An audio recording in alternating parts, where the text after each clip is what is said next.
You don't see this happening in other areas, and that's where the problem lies. Like I said, I live in a very great neighborhood. I'm 10 minutes down the road.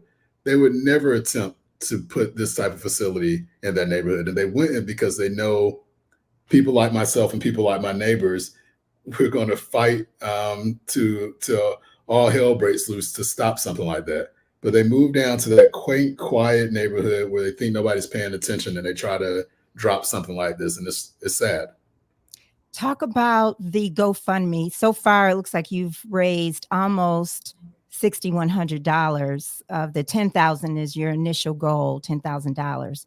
So talk about what you all are trying to do with the GoFundMe to fight the facility.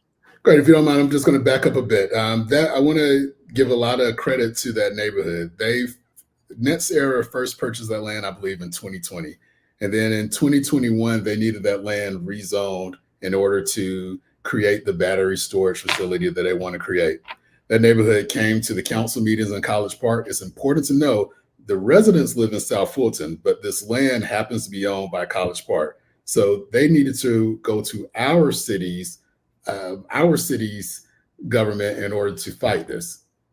So they came to College Park. They spoke out against it, and this was during the COVID time. So they were on Zoom doing this, and they were successful. They changed the minds of the council meetings, of the council members, and they successfully fought it.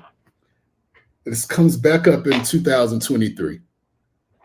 They came to the meetings. They brought signs to the meetings. At a public hearing, they spoke for hours at this public hearing.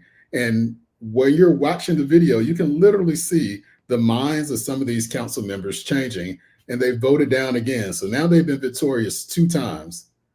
And then something happens, an election happens, and new members got onto the council. And in 2024, March 18th to be exact, they bring it back to another meeting to rezone this land. They do it this time with no public hearing.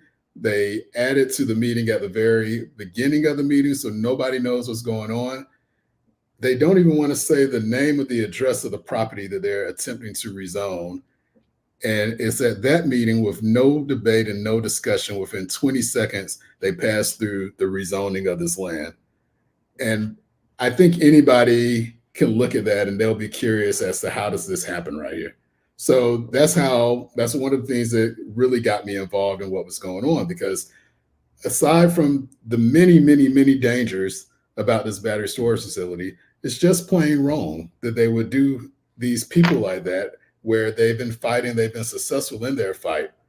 So the GoFundMe was all about, instead of just Mose James and other people wearing this t-shirt saying how wrong it is, we needed to get a lawyer involved. And we're raising $10,000 to get that lawyer engaged. And we were very successful in really the first 72 hours that got us enough money to get her started on the process. And this is a loan fight, so we wanted to make sure that we secured enough funds so that it's not just, hey, can you look into this? Now it's actually preparing the paperwork to do our best to stop what's going on.